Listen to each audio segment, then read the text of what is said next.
नाल लेके हाथ में बल टच होगी इसमें, नलके की नाल टच होगी ऊपर। नमस्कार दोस्तों। भारत में युवाओं की जो है बहुत ज्यादा तादाद है। बताया जाता है 70% देश में युवा हैं। और परसों एक युवा की मौत इसलिए हो गई क्योंकि ये जो कैराना का गांव है, ओदरी गांव है। और ये ऊपर देख रहे हैं आप, ये 11,000 की लाइन है। गांव में पहले तो बात 11,000 की लाइन होनी नहीं चाहिए। और जब हो भी, क्योंकि मुस्लिमों का गांव है, तो फिर 33,000 कम से कम होनी चाहिए थी। क्योंकि मुस्लिमों के खिलाफ देश में जिस तरीके से जहर उगला जा रहा है, सारा दिन एक ही काम लोगों को बच गया है। किसी को शिक्षा की बात नहीं करनी, रोजगार की बात नहीं करनी, स्वास्थ्य की बात नहीं करनी। मुस्लिमों को कैसे टारगेट किया जाए। और कल से लगातार चैनलों पर एक ही चीज चली हुई है, मदरसा। सब मदरसे के पीछे, किसी को भूख की चिंता नहीं है, किसी ने खाना खाया, किसका कौन मर गया, कोई चिंता नहीं है। भारत मैच हार गया, ये भी चिंता नहीं है। भारत कहाँ चला गया, 2014 के बाद क्या हालत भारत की हो गई, कोई चिंता किसी को नहीं है। सिर्फ चिंता ये है कि मदरसों में क्या चल रहा है। मदरसे देश में आतंकवादी पैदा कर रहे हैं, इस पे ध्यान है। मेरी समझ में एक चीज नहीं आती, जो लोग देश में आतंकवाद की बात कर रहे हैं, वो लोग खुद क्या हैं। खुद किस भाषा का वो देश में इख्तियार करते हैं, देश में किस भाषा को देश में पनपाना चाहते हैं। जब मंचों पर जाते हैं, किस तरह की बात वो करते हैं। कोई 2080 की बात करता है, कोई गुरु नानक जी को और मोहम्मद साहब को इकट्ठा कर देता है, पता नहीं टीचर और अध्यापक को एक बता देता है। समझ से परे की बात है। ये गांव ओदरी है और कैराना का ये गांव है, आप अच्छी तरीके से जानते हैं। नाई दसन यहाँ विधायक हैं और भारतीय जनता पार्टी से लोकसभा के जो सांसद हैं, प्रदीप चौधरी हैं। परसों जो मौत हुई है, उसका कारण आपको बता ही दिया है, 11,000 की लाइन है। देश में जब जब आपत्ति आई है, तब तब युवाओं ने मिलकर आवाज उठाई है। लेकिन धर्म का मुद्दा इनसे ऐसा पकड़ा दिया गया है, कोई बोलने के लिए तैयार नहीं, कोई अपने धर्म के खिलाफ सुनने के लिए तैयार नहीं। अगर इनकी शिक्षा पर लड़ाई हो, कोई लड़ने के लिए तैयार नहीं। गन्ने पेमेंट के लिए लगातार पिछले 5 दिन से किसान शामली में कलेक्ट्रेट पर बैठे हुए हैं, कोई जाकर झांकने के लिए तैयार नहीं है। केवल और केवल 500-400 लोग वहां बैठे हुए हैं। गन्ने की किसी को कोई चिंता नहीं। अगर धर्म का मुद्दा होता तो लाखों की भीड़ होती, चाहे वो हिंदू होते चाहे मुसलमान होते। अगर किसी ने कुरान पाक के खिलाफ, गीता के खिलाफ, अभी एक वीडियो आया, राधा के खिलाफ किसी ने बोल दिया, पूरे देश का हिंदू एकजुट हो गया। मूवी आई लाल सिंह चड्ढा, पूरे देश के हिंदुओं ने बॉयकॉट कर दिया उसका। समझ में ये नहीं आता करना क्या चाहते हैं। अब इस जिस चीज के लिए हम आए हैं उस पर बातचीत करते हैं। और क्या कारण है कि गांव में कितने दिन से लाइन है, कितने दिन से दिक्कतें आ रही हैं। बताया जा रहा है गांव में कई मौतें हो चुकी हैं, कई भैंस भी मर चुकी हैं। तो बाबूजी, कितने टाइम से ये लाइन गांव में है? मेरे ख्याल से इसे तो 15 साल से ये लाइन है और इसमें कई बार दुर्घटना हो गई है। इससे पहले एक लड़का मुस्तकीम सनोफ अली जान, वो भी इसी दुर्घटना में हुई है। इसी तरह एक लड़का शाहरुख, यूसुफ के बेटे, उनकी भी इसी बिजली कट से दुर्घटना हुई है।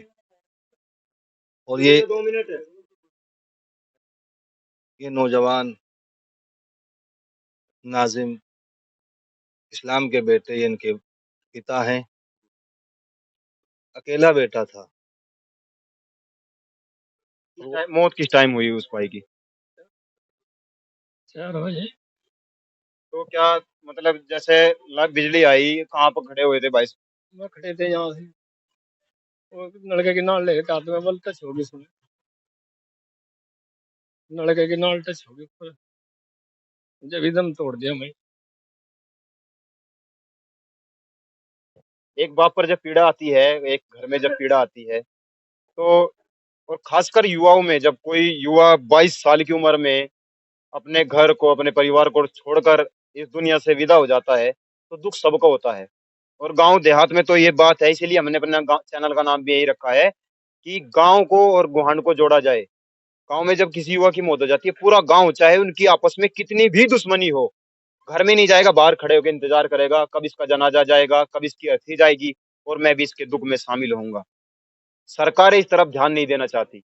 आप ये लाइन देख सकते हैं, 11,000 की लाइन का गांव में मतलब यही है कि ये खतरा है किसी का। इसकी एसडीओ साहब थोड़ी देर के बाद यहाँ आ सकते हैं, बताया जा रहा है 1 घंटे के बाद आएंगे। और युवा भी हैं यहाँ पे, जो राजनीति के कारण तो ऐसा नहीं हो रहा है।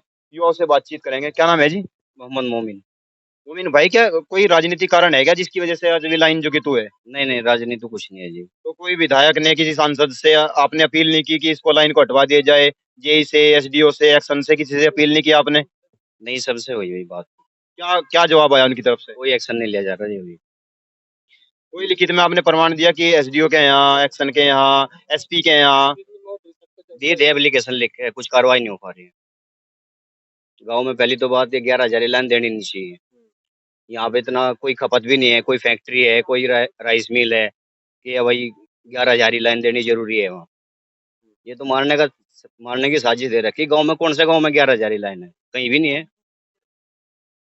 एलटी की लाइन है सिंगल। 11,000 लाइन बहुत गलत दे रखी है यहाँ। हर साल हर महीने कोई ना कोई केस होते रहे। है जी। आपका क्या नाम है जी? प्रधान हूँ जी मैं। नाम क्या है? अजीत। अजीत जी, क्या लगता है आपको किन कारणों की वजह से ये लाइन जो कि तू है गांव में आज तक? अजी बस यही लग रही है, कुछ सुनाई नहीं हो रही, कहीं पर एप्लीकेशन भी दे दी, ये भेदभाव हो सके, ऐसा हो सके।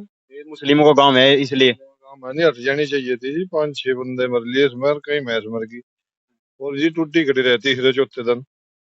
कहीं पर ऐसा एक दिन मैं ही बैठे था वहां, हमारे पैर की टूटी जी, पर भैंस भी बच गई, घर बिजली बह गई, ना कोई सुनाई हो रही जी इसमें। आप क्या चाहते हैं? सरकार से आपकी क्या मांग है? चाहते हैं जी बदल जाए, इसमें केवल बदल दे, 11 हट जाए जी, ये चाहते हैं हम। और मैं बलगन एक्शन तो फोन भी करे आज ही, उन्होंने कहा जी प्रधान जी हमें सर्वे करवाओगे, हटवा देंगे। इन्होंने कहा आई तो नहीं, परसों तरसों गई, कल की बात रही है, परसों की। कोई आया ही नहीं, वैसे ये आए तो नहीं आए, कोई अधिकारी यहाँ आया नहीं अब तक। गांव में जिस तरीके से मौतें हो रही हैं, मैंने कई गांव में देख लिया है। बलवा में भी एक ट्रांसफार्मर नीचे रखा हुआ है, उसमें घोड़ी, 2-3 बच्चे गुजर चुके हैं। और ये जो चीजें हैं, ये धीरे धीरे तैयार तैयार की गई हैं देश में।